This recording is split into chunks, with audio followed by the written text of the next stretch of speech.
What'd you call me? Hello, everybody. Thanks for joining us. Welcome to Shut Up Football. I'm Jeff Stoltzfus. That's Kevin. Last week, Clay Matthews wanted a job. Tyreek Hill rolled in style, and Trent Dilfer looked to fill a new position. Plus, the Cowboys got the shocker, so to speak.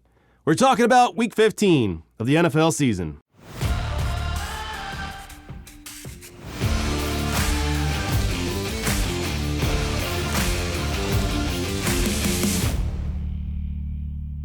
We'll recap the games in a second, but first, it's barely news. Clay Matthews tweeted that he wants the NFL to hire him to review all roughing the passer penalties. This reminds me of the time I asked Hooters to make me the official judge of all wet t-shirt contests, and they denied me just because I didn't have a 4-year degree. And also, because it turned out it wasn't a Hooters restaurant, it was actually an owl sanctuary. Matthews does bring some unique experience to the table, but that's a pretty specific job. That'd be like me being the official taste tester for Thanksgiving dinner, but only for the candied yams. Sure, I pack a lot of yamming experience, but how often are you even eating yams? What if there are no yams at the dinner? Do I just sit there and stare at the green beans like some gussied up dope? Basically, I'm collecting a check for nothing. And also, for the record, I hate yams. When 9 inches of snow was predicted during the Bills-Dolphins game, the Dolphins spent the week practicing with their air conditioning on to prepare for the cold. Some said it felt like 50 degrees in the facility. If I may be so bold, why didn't you just go to Buffalo a couple of days earlier and acclimate to the weather? No wonder their stadium beer is so expensive. The utility bills must be outrageous. It was also kind of ironic because at Bills practice, players were trying to keep warm. In a recent interview, receiver Tyreek Hill admitted this. I drive a minivan to work every day, so.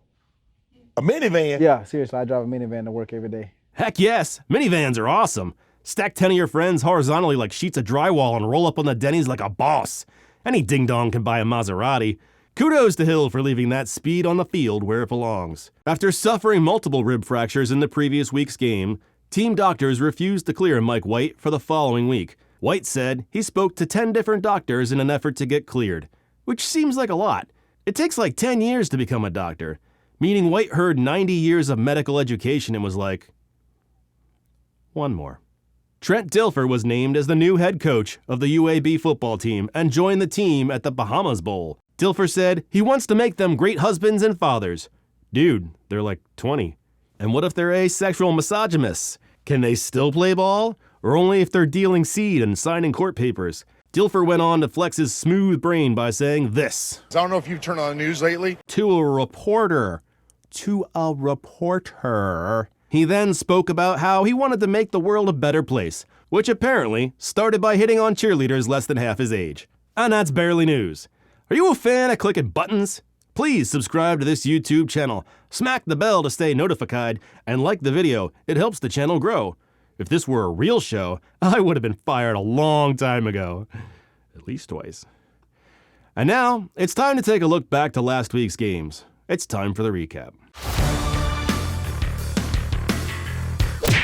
The Seahawks chose to wear their special uniforms, eye-strained green. And while my retinas were singed, Brock Purdy saw just fine. He found George Kittle for 2 touchdowns. Nick Bosa was flagged for doing exactly what's in his job description. Roughing the passer is such a weird penalty. Stop asking crash test dummies to ease up mid-crash. You want to protect quarterbacks? Install airbags in defenders' chests, right there where their heart used to be, before you ripped it out by telling them to forget every fundamental they've been indoctrinated with since Pop Warner. They showed a graphic comparing Geno Smith to Russell Wilson, and all I could think was, It's spicy. Seahawks had a shot at the end of this one, but the Niners made a statement. You can have a lot of yards, but you can't have that one.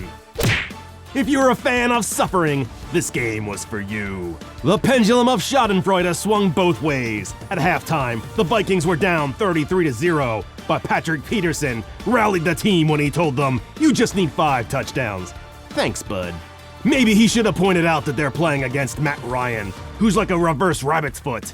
No lead is safe with Ryan in the building. The Colts should have taken the appropriate steps and baptized him in a pool of holy water and horseshoes, or at least a box of Lucky Charms. The Vikings offense started stacking points. They really stepped up, and the defense found Matt Ryan's weak spot.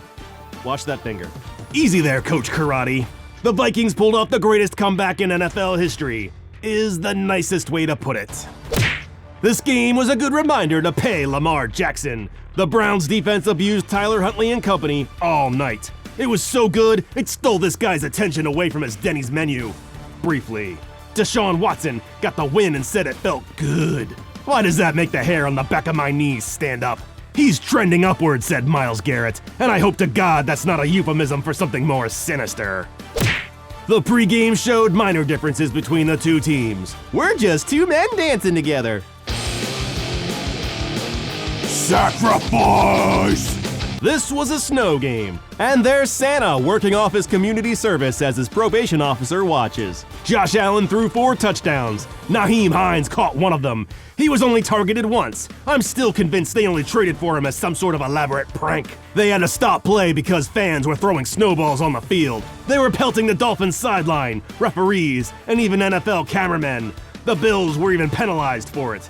They're just excited. These people have never seen snow before. The Bills cleared a path and finally kicked a field goal to win it. Let's go sledding. The temperature was in the teens, causing hands to go numb and ping-pings to retract like Wolverine claws. Jalen Hurts was picked twice, but he scored 3 touchdowns on the ground. It looked like someone spilled a bag of elbows and butts. Watching Justin Fields is exhausting. He spends half the game running for his life just to have it called back for holding penalties. No wonder sometimes he has to take a power nap on the field.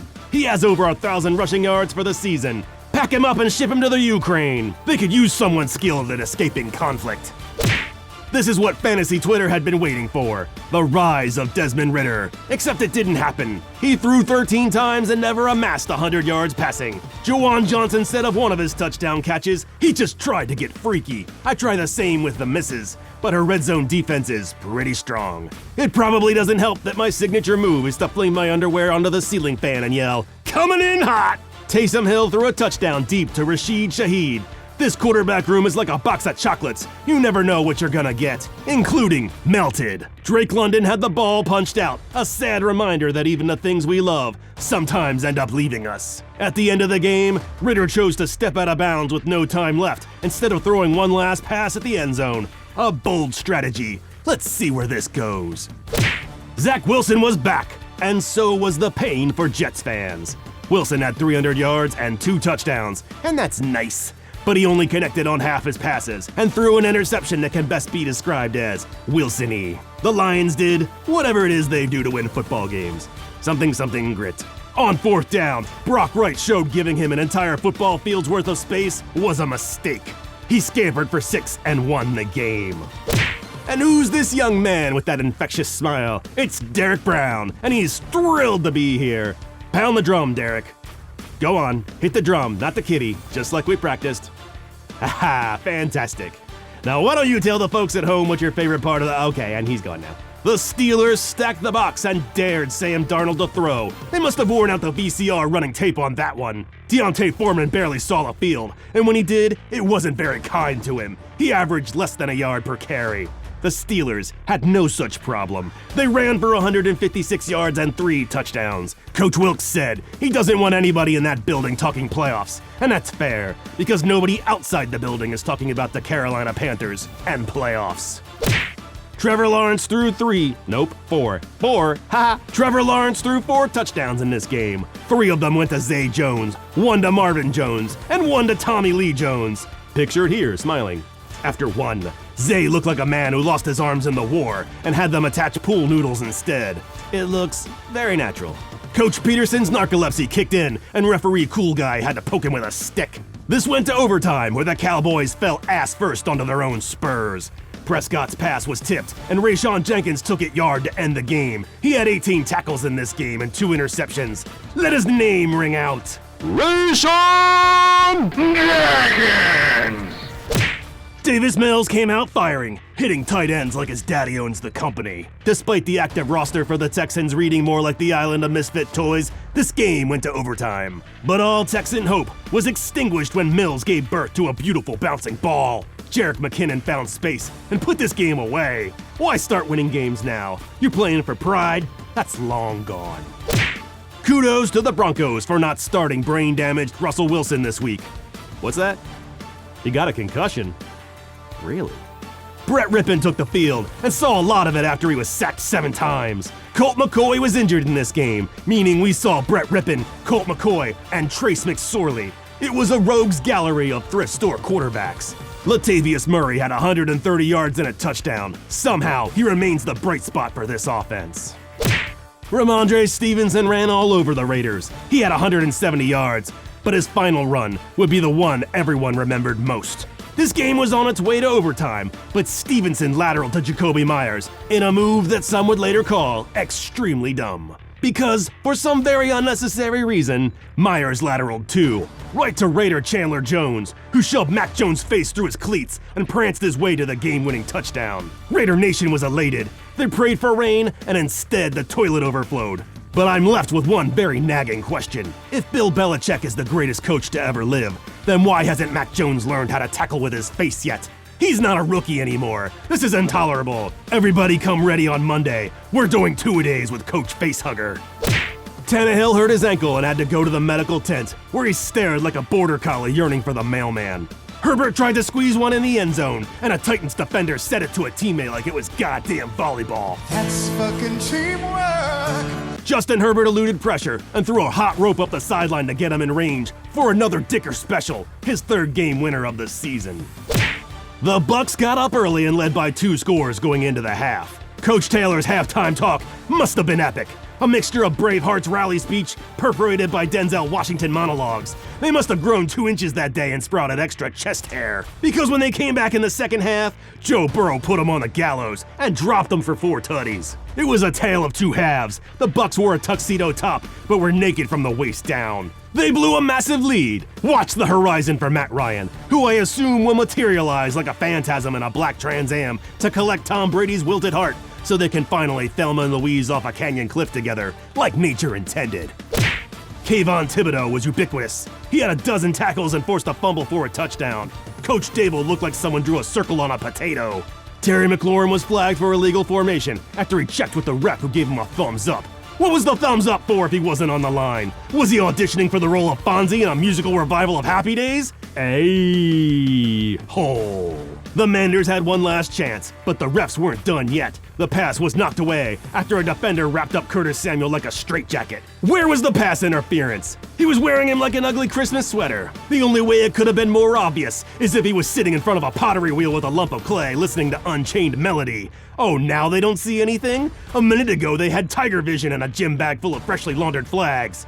I don't even like the Manders, but this just felt dirty. The refs went in dry, and it's like Mariah Carey sings, "All I want for Christmas is lube." Oh no! We suck again! Whatever magical fairy dust Baker Mayfield had last week, it wasn't working in the frigid air at Lambeau. Mayfield was hit just as he threw a pass, and it was picked off, only to see Rasul Douglas spin like a carousel before tossing it up. It would have been a real M. Night Shyamalan twist if he had tossed it back to Baker, revealing that the Rams season had been dead all along. Aaron Rodgers missed a wide-open Allen Lazard by a country mile and was picked. Good thing he doesn't have someone on his teammate to give him shit for it. You know, a real Aaron Rodgers type. A.J. Dillon put the team on his back, and a few defenders too as he smashed for 2 touchdowns. Oatmeal! Gumby joined the party chugging beer through his orbital socket. I don't see Pokey. He must be in the bathroom injecting horse tranquilizers into his pony bone. After the game, Rodgers joked that a Monday Night Football game was past his bedtime, which I assume was last season. He was presented with a Christmas piñata. I'm all for beating Aaron Rodgers with a stick, but at what cost? What kind of treasures lie inside Aaron Rodgers? Perhaps a mixture of psychotropic drugs and meditative colon cleansers, or maybe candy, but probably nightmares. Or perhaps it contains the money they couldn't pay Davante Adams to keep playing with Aaron Rodgers. That's our show. For the dozen of loyal viewers, we'll be off next week. After 15 straight weeks, I could use a bye week too. But we'll be back for the final 2 weeks of the regular season just after, and then we'll shift from the weekly roast and other football-related shenanigans.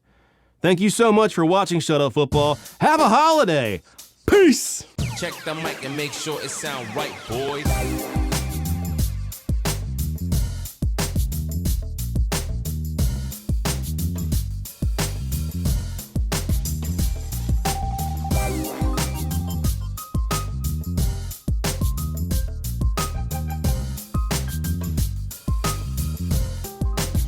It sound right, boy. Shaka Khan. Shaka Khan. The Bucks got up early and led by 2 scores going into the half. And if that felt right to you, I didn't finish writing that line. And what if they're asectional? Asectional? Are they sofas? I don't like your name, dude. Ay.